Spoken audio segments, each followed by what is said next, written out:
Welcome to Mighty Married Moms. Join us at our kitchen table twice a week as the Mighty Married Moms, Debbie, Linda, Wendy, invite spectacular guests to weigh in on staying sexy, vibrant, and healthy, building marriages with soul-satisfying connection, raising happy, healthy, successful kids. Conversations with Mighty Married Moms will bring you closer to the life you really want. Episode 21. Hi, and welcome to Mighty Married Moms. Today we have the distinct privilege of talking with psychologist Bill Crawford. There's so many things to say about you, it's hard to really pick even what to highlight. You've been quoted in numerous national and regional publications as an expert. You have a system called Dr. Crawford's System for Success, or I like life from the top of the mind. You know, everyone's has heard the statistics. 75% of people today describe their lives as very stressful. However, even though we are more stressed than ever, and a lot of us are also tired of traditional stress management techniques and people giving us simplistic answers to life's complex problems, psychologist Bill Crawford is different. He has spent over 27 years perfecting a system that deals with stress in an entirely new way, and he is here today to share this new information with us, and we are thrilled to be able to talk to you today. Yeah, welcome. Thank you. Thank you. I'm looking forward to this. Yeah. Tell us a little bit about, your path, and then we really want to hear about what you've created, because it is quite fascinating. Sure. I actually started out my career as a professional drummer. Oh, my goodness. Yes. From about 15 to 35, I was a professional drummer, made a living, and then I decided I wanted to do something that I loved as much as music, but I got paid a whole lot more for, and I was into psychology, so I went back and got my master's degree, my PhD. Since then, I've written 4 books, done 2 PBS specials that have been seen by over 15 million people around the country. Wow. Congratulations. Yeah. Married for 27 years, 2 great kids, Christopher and Nicholas, and now I get to go around the world teaching people this new material, and I'm just having a ball doing it. That's great. That is really incredible. Yeah. I'd like to hear what the new thing is right now. Is that okay, Linda? Absolutely. I'm excited. Sure. Here's what it is. I learned when I was getting my PhD, I took a course called The Biological Basis of Behavior. And I learned that everything we think and feel and do and say, how we react to others, how others react to us, has to do with how the brain processes information. Especially this middle part of the brain. A long time ago, Paul MacLean divided the brain into 3 parts, the triune brain theory. It was around 1950. And it was just a theory back then, but now MRIs and brain scans have got, oh, wait a minute, this is true, that these 3 parts of the brain do very different things. Got the lower 20% of the brain stem, that's where our fight or flight responses are located, part of the brain that regulates our breathing, muscle tension, heart rate, blood pressure. And we've got this middle part of the brain, between the ears, the limbic system. And this is the fascinating part of the brain. It's the gatekeeper, or in today's terminology, it acts as a scanner, a processor, and a router. It scans incoming data, processes it, and then routes it either down to the brainstem or up to the upper 80% of the brain, the neocortex, where we have access to our interpersonal skills, our problem-solving skills, clarity, confidence, creativity, etc. I have a question. Can you do the numbers again? The lower, this brainstem is 20%. The processing system is the neocortex. So that's the big part of the brain, is the neocortex. The middle part of the brain is, it's about, if you're looking at a fish, basically this is the brain stem. Yep. This is the cortex. Right here in the middle is the limbic system. It's relatively small, but it plays this huge role. And this is what I discovered when I was taking this course. So I've created a system that actually trains this limbic system to interpret data in such a way that it sends it up to the part of the brain where your interpersonal skills and problem-solving skills and clarity, confidence, and creativity resides, and avoids this lower part of the brain where our stress and frustration and anxiety, resentment, and anger resides. So that's the life from the top of the mind system, and I get to go around and I apply it to, all kinds of things, health and relationships and parenting and productivity and customer service and all that kind of stuff. I love it. I love the model. It's really terrific. Yeah, if we can get out of that that unconscious part of the brain that kind of takes over and move things up to the conscious part of the brain. That little tiny, we talked about this earlier, that like the 4, 5, 6% of the brain that we use consciously, and be intentional about what we want to do, whether, as you say, it's parenting or, whatever it might be. That's what makes the difference in having a life on purpose and a life that by accident. Absolutely. And I think we can all recognize that we all have certain habitual responses to certain situations, certain types of people. So in my work, it's not really about stopping those old responses. Because in order to stop something, you have to be worried that if I don't stop this, bad things will happen. Well, that's worry, stress, and fear. And you get worry, stress, and fear with worry and stress and fear. Right. Yeah. It's like pulling up to a burning building with a flamethrower, right? It just makes it worse.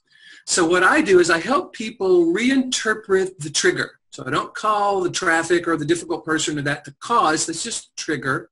Our limbic system is interpreting that in a fight or flight way, trying to keep us safe by moving us into fight or flight. But it's not truly a fight or flight situation. We can't really respond to it effectively from a fight or flight perspective. So I've got 4 questions that people can ask themselves anywhere, anytime, that will help them access this upper 80% of the brain. Okay. Here's the first one. Number 1, is this thought, emotion, or action, has it been chosen on purpose? Did I decide to get stressed and angry and frustrated and resentful and whatever? And most people would say no. They just find themselves.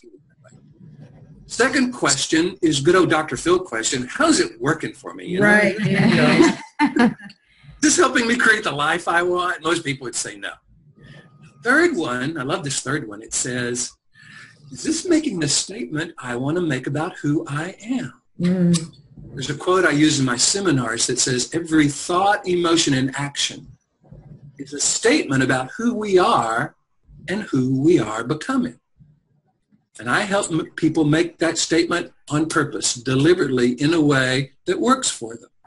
So we would not define ourselves as stressed and anxious and frustrated and overwhelmed and depressed on purpose. That's just how we find ourselves feeling. But when we say, man, traffic really stresses me out, or difficult people really make me angry, what we're saying is the negative situations and the negative people in our life have the power to define us. Exactly. We don't want that. We don't want them having that kind of power. Right. We've got to be willing to take on that power ourselves. These questions can help us because they bring clarity to the process. And that clarity, confidence, and creativity is also another model I use. It's a developmental model. Meaning we've got to have clarity before we can access our confidence. We've got to have clarity and confidence before we can access our creativity. So we got the first question, am I doing it on purpose? No. Is it working for me? No. The statement I want to make about who I am? No. I love the fourth one. Would I teach this way of being to my child? I knew you'd say that. Or someone I love? That one, it just bottom lines it for me. It certainly does. Angry at somebody on purpose, and we'll go, yeah, it feels really good, and okay, I have a right to be angry, but would I teach this to my child? Yeah. We wouldn't want them to live in that feeling of angst and frustration. No. And we wouldn't want them to have other people define them. That's right. Situations. Yeah. So when we can use these questions and say, okay, these are 4 neocortex criteria. They are top of the mind criteria. They're questions that can only be answered by the upper 80% of the brain. Right. So we're asking ourselves neocortex questions and using neocortex criteria, we're much more likely to get a neocortex response or answer or perspective. Right. So once we decided that I'm not doing it on purpose, it's not working for me, it's not making the statement I want to make about who I am, and no, I would never teach this to someone I love, then we just flip the question. It's like, what if I'm dealing with this person or this situation purposefully, deliberately, in a way that I think would be more effective, in a way that does make the statement I want to make about who I am, and in a way I would teach to someone I love? What would that look like? And so I have people generate a whole list of qualities or characteristics that fit that criteria. And most people will come up with, well, gosh, patient and understanding and confident and flexible and maybe curious and maybe compassionate. These are all neocortex qualities and characteristics. Right. We're not trying to stop the bad ones. We're just trying to identify the ones we want and then begin to move that into life. Yeah, that's great. You've scientifically quantified or described something that I've tended to do. I have a background as a registered nurse, and a background as a parent, and a background as a sister or whatever. And when I hear people giving a negative self-talk like, "Well, I am just so stupid," and "Why did I do that?" and "Why am I 500 pounds? What a bad person I am." And I say, stop. What would you do if your sister or your daughter, if you could go in their mind and hear them talking like that? You would say, "Hey, leave my daughter alone. Stop talking." What we want for others is such a wonderful gift to give ourselves. If we want it for somebody else, it's because we care about them. We need to turn that caring on ourselves. You've done a great job outlining the science of why that works. That's what people tell me, is that they've heard the concepts before, but they've never been able to get the science behind it. Now they can map it to what part of the brain am I in. So when we find ourselves in the brainstem, which we will, by the way, because it's not like it'll never happen again, we go, "Oh, wait a minute. I'm just coming from the lower 20% of the brain. Good information." We ask ourselves these 4 questions. Plus, we need to understand, and you guys know this, that when we're in that lower 20% of the brain, we're producing adrenaline, noradrenaline, and cortisol. Those are the stress, fight, or flight chemicals. They're wonderful in the fight or flight situation, but if we live that way, it's not good. Right. We want to produce serotonin. We want to produce endorphins. And those come from the upper 80% of the brain. So it's not just what part of the brain am I coming from, it's what chemicals am I triggering in my body, and how does that support the experience of life I want to have. Well, this is brilliant, really. It's brilliant. And I know, we've probably all heard when you do affirmations, right? You say, "I am powerful," but the 95% of your inner being goes, "No, you're not." No, you're not. "I'm a millionaire." You'll never be a millionaire. You know what I mean? So this is great because it's really teaching you how to restructure that rather than try to convince yourself of something when the rest of the brain's working against you anyway. Your body's working against you, and you're desperately trying to get to the new place. The questions. Yeah. You're not desperately trying. When we're desperate, we're coming from the desperate part of the brain. So it's that willingness to say, okay, in the past, I've been thinking and feeling a certain way that is incongruent with what I call our highest purpose. Highest purpose. Yeah, I love that because it looks at a situation and asks the question, okay, in traffic, in life, with my kids, what is my highest purpose? I know I have some purposes, but what's my highest purpose? What's the most important thing? And I always tell people, you never want your highest purpose to be something that is outside of your control. So while kids are important and family's important and getting things done is important, sometimes those things are not within our control. So they can be important, but they can't be our highest purpose because it's our highest purpose. How do you recommend people identify what their highest purpose is? Well, given that every thought, emotion, and action is a statement about who we are and who we are becoming, I suggest our highest purpose be go into every situation defining who we are in a way that we would recommend to someone we love. Say that again? Yeah. That we look at life, Yep. not as what's being done to us or what we have to survive, but it's like a practice field. We go into the practice situation defining who we are in a way that we would recommend to someone we love. So if I'm going into an interview, and I would define, and I would want someone I love to go in as confident and as curious and as eager to learn. Okay, then who am I when I'm confident and curious and eager to learn? What's my body language like? What's my tone of voice like? What is that? How do I embody those qualities and characteristics? And if I go into that interview from that part of who I am, I'm automatically in the upper 80% of the brain. And my highest purpose is to continue to define myself in that way, and everything else flows from that. So what you're saying is that highest purpose, I have control, or I have the ability to influence my level of curiosity, my level of confidence, and my level of compassion. I've kept the third quality, but that's within my control to say to myself, I can sit in that seat in this next hour in this interview. I can be that. Yes. Whereas I might not be able to say, gee, I want to go in this interview and that guy better be nice to me. Not in my control. Right. A guy might be having a bad day. Right. Or often we'll go into a situation kind of desperate to be chosen, please choose me, that kind of stuff. Yeah. That can't control that. So again, I'm not saying that the things we want aren't important. They are. We just don't want to make them the most important because they're not within our control. And that out of control feeling will almost always throw us down to that lower part of the brain. Right. Interesting, yeah. Yeah. And once we get into that lower part of the brain where we get into the fight or flight or, protection and how do I solve this problem, oh no, somebody's threatening me. Fear. Yeah, fear. Yeah. Being reactive. And we can see it mostly in others. We can look at other people and go, well, what they're saying just doesn't make any sense. And the reason it doesn't make any sense is because it's coming from the part of the brain that doesn't make sense. This is not the rational thinking part of the brain. This is the reactive part of the brain. And, the limbic system is kind of hypersensitive to anything we should be afraid of.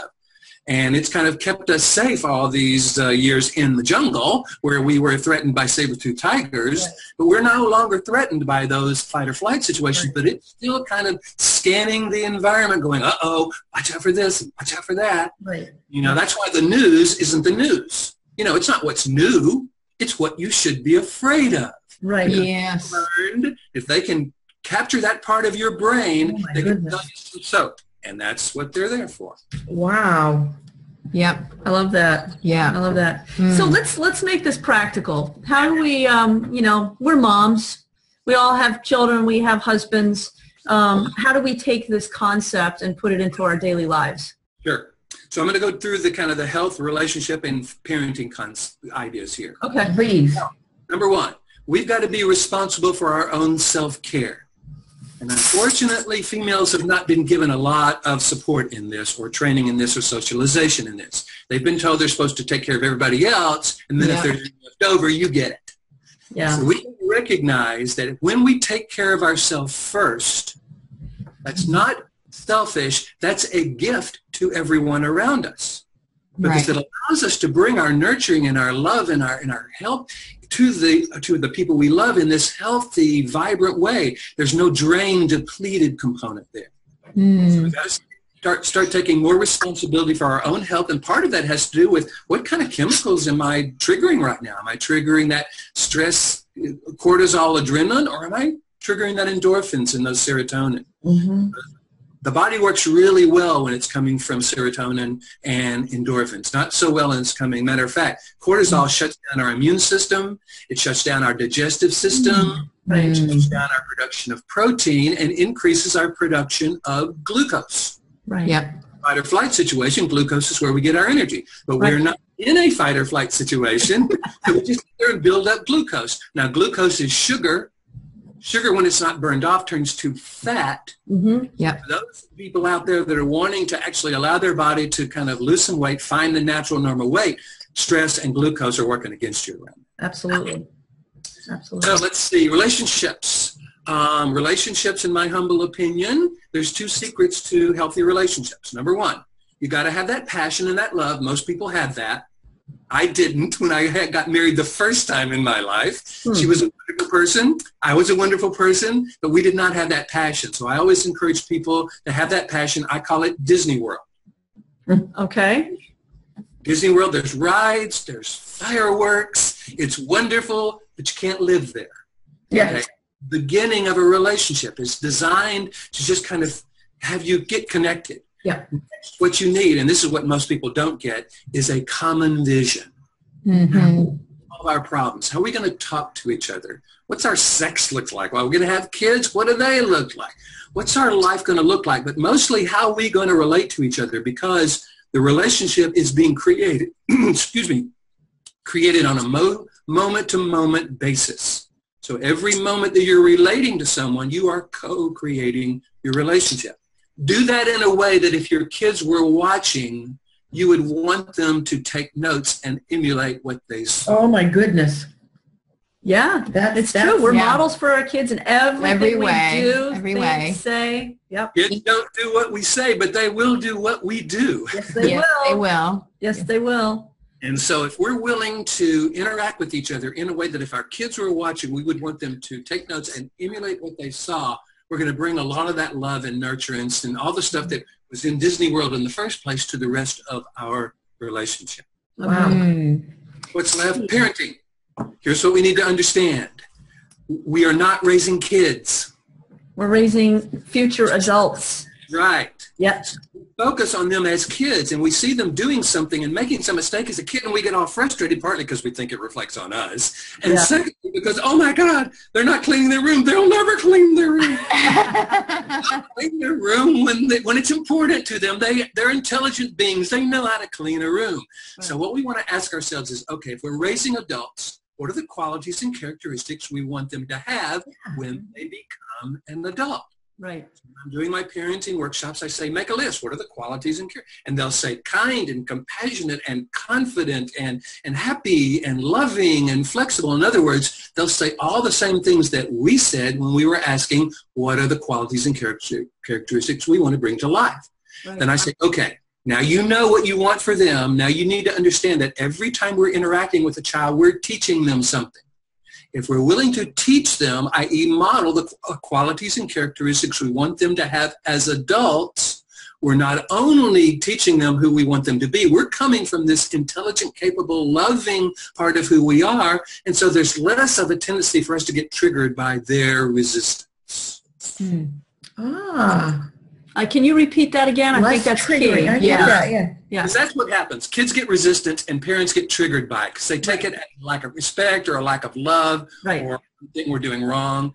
So the problem is we're needing our kids to be a certain way so that we're a certain way. We can't always control them. So the first thing you want to do is start with your highest purpose for your kids, and that is to have them become the successful, happy, confident adults you want them to be. Right. You can't teach them confidence by challenging their confidence. Or you can't teach them respect by being disrespectful. Right. Or you can't teach them not to yell at people by yelling at them. See, there's just ways that we find ourselves reacting to them that are incongruent with the qualities and characteristics we want them to have when they become an adult. Couldn't agree more. So you get those things, and then you always try, because it's not about being perfect, it's just about being purposeful. Try to interact with them in a way that's mirroring one or two or three of these qualities. That has you coming from the upper 80% of the brain. Top of the mind. Top of the mind, and therefore you're not triggered by their resistance. You see that as just their brainstem, and you find a way to get them to shift from their brainstem to their neocortex, and that's what's created. Yeah, that makes such sense. And I'm also going to throw out here too, I mean, what you listed a whole bunch of qualities that we want for ourselves and that we want to impart to our children as they become adults. And one of those is not necessarily obedience. No. And so a lot of parents and a lot of teachers and, sit in your seat, do what I say, do it now, don't give me grief. Because I say so. Because I say so. That's not what I want for them. The parents in my parenting workshops, what are the qualities and characteristics you want your kids to have when they become an adult?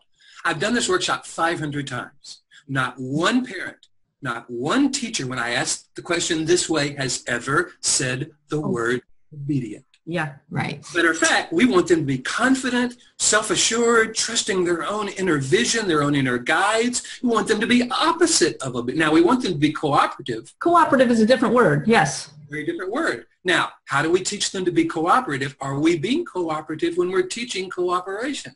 Right. Yeah. Right. There's a saying in some circles that I travel in, you cannot fix a broken mind with a broken mind. That's right. So if you're coming from this place of like, I'm gonna yell my way into making you a patient child, right? Doesn't work. Broken mind, trying to help a broken mind. Yeah. I think we all remember what it was like when we were kids. We so desperately wanted our parents' love and attention. Absolutely. And validation. Right. So parents have a very powerful tool they can use to shape behavior if they'll shape it with that love and their child's desire for that love versus this you better or else. Mm-hmm. Mm-hmm. Yep, definitely. It's all about love and how we treat with love. Yes. Because one of the things that I've learned also is there are basically two emotions. There's fear and everything that comes from fear, and there's love. Lower and part. Perfect love casts out fear. Yeah. Yes. And when, if you're walking down an alley and someone's coming at you with a gun, fear is the perfect response. Right. So, fear is there for a reason. Yes. And when we're in a fight or flight situation, it is the perfect response. But if we're not in a fight or flight situation, all it's doing is confusing us and throwing us into a part of the brain that can't respond to the situation in a really healthy, successful way. Right. So can we, before we have to go, because there's like so many things to talk to you about, but I love your book, How to Eat Anything You Want and Never Gain Weight. Yes. So gosh. we have to touch on that before we let you go. Oh my gosh. There's three things to think about. You're happy. You just read it and go, ooh. Reading the title makes you excited, right? Yeah.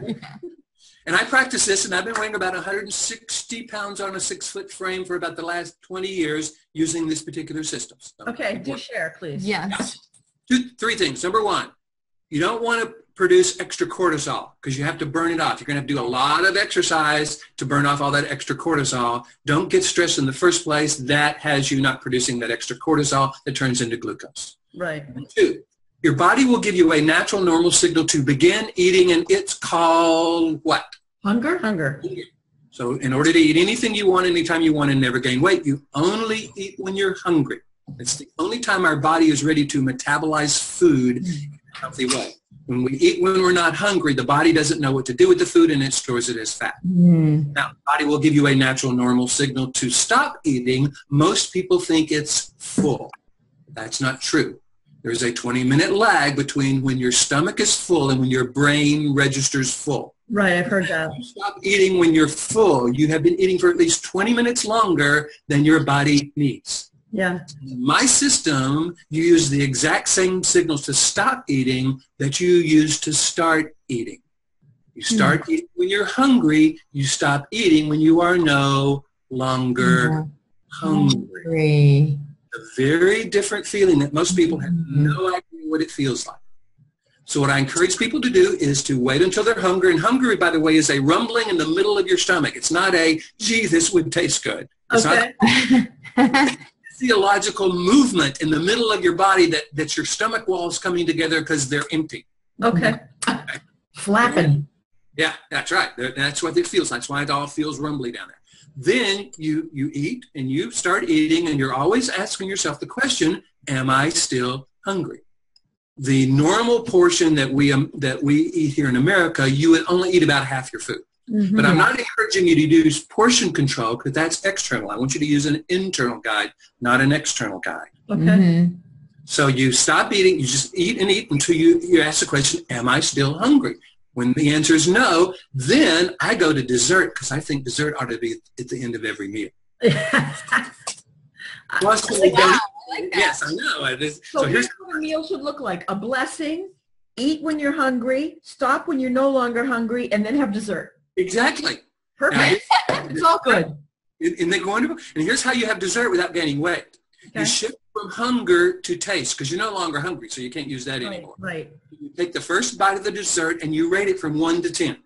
If it's not a 10, you don't eat it because it's not worth the calories. But frankly, most desserts are 10, so that's really not a problem. Savor it. You go, oh, this is so good. Oh, my God. You just really savor it. And then you take the next bite and you notice where does that fall in the rating. It won't be a 10. It'll probably be about a 9.5. Still really good. Still worth it. But not a 10 because your taste buds start acclimating to the sweetness of whatever dessert. Next one will be around an A. Next one will be around a 7.5. When it gets to a 6, stop eating no matter how much. Awesome. You only have the best part of the dessert because from 6 on, it's not going to be as good as it was from 10 to 6. Right. You never deprive yourself. You enjoy dessert. And you get to eat without having to watch and count and check and weigh. Exactly. Nobody wants to do that. No. Plus, when you do it to lose weight, it'll work. But once you've lost the weight, then you stop doing it because, hey, the motivation's gone, right? Yeah. True. Yo-yo thing. Yeah. That lifestyle component. That's Oh, gosh, I'm glad you asked that question, Linda. Yeah. I'm going to have to go get that book now. Yeah, right. Yes. It's an ebook on my website. Yeah, they're all on the website. Yep. Yeah. Speaking of that, how can we find you on your website? Well, there's several. I'm everywhere. So I've got like 170 videos on YouTube. Okay, so You YouTube. go to my YouTube channel, just Google Bill Crawford YouTube and you'll find out. I'm on Facebook, of course, so you can send me a friend request. And I'm also on Pinterest, and I'm also on LinkedIn. Okay. Probably some other stuff that I forgot. So if you're on social media, look for me and sign up, because each week I will post a brand new video, about a 3 to 5 minute video with some component about life, relationships or food or productivity or leadership or something. Awesome. Excellent. And I have on my website, there's a video page on my website, so you can also see all the videos there. The website is billcrawfordphd.com. Okay. Or just Google Bill Crawford and I'll come up on the first page. yep. Okay. And then there's the store, and on the store there's books and there's videos and there's the ebooks and all the stuff. Great. Terrific. Great. Perfect. That's great. And you also have a wonderful newsletter that if you get on your email list, I really love reading your newsletter. On the list, I send it out every week. It's got one of my favorite quotes in there, along with 2 or 3 paragraphs about how to apply that quote in our lives. And also I'm embedding the little video that I just put on YouTube in there as well. So Perfect. Yeah, it's Great. really Perfect. excellent. Terrific. So Yeah. thank you so much. Thank you for- for your time this morning. Yeah. That was great. we could go about an hour on each one of these. Yeah, we definitely. could, and so You're we're right. hoping maybe that you will come back again, Yeah. because we really would love to talk to you more. This is like amazing taste. information. A This little is like a taste. lot packed into our I'm little still hungry. commute time this morning. Yeah, we're still hungry. We're still We're hungry. not full. So I'm going to go dive in and I have already, as I mentioned earlier, I started reading your book about parenting, and I can't wait to get to the end of that and also start some of your other books. So, which I'm looking forward to. I love what you're doing, and I just think in many ways, because unfortunately females really haven't been taught to take care of themselves or given permission to do that. Yeah. Yes. It is really, really important. Frankly, most of my audiences, I'm about to go do a thing for nurses here in Great. Round Rock, and I do a lot with the medical center, a lot with nurses and teachers and parents, and I call it getting paid to do what I would pay to do. So it's kind of fun. Awesome. It's great. Yeah, I like Great. that. I like that. Getting paid to do what I would pay to do. That's awesome. Yeah. And say hi to the nurses for me. I'm a former nurse. I don't saying that. I will do that. Absolutely. Okay, good. Hi, well, thank you so much, and thank you all for listening in or watching in with Mighty Married Moms. You can find out more about us on mightymarriedmoms.com, and please check us out on iTunes. Subscribe to our podcast, and we'll have lots of great guests, lots of great topics that you are going to want to listen to, and have a fantastic day. Thank you so much. Thanks. Thank you for joining us for this episode of Mighty Married Moms. Tune in twice a week on Mondays and Thursdays to meet fascinating and inspiring guests who will help you create the life you've always wanted. You can find these episodes and special gifts just for you at mightymarriedmoms.com, as well as a link to our Facebook community, where we continue the conversation around the kitchen table. Please also help share the love by leaving a review on iTunes. We'll see you next time.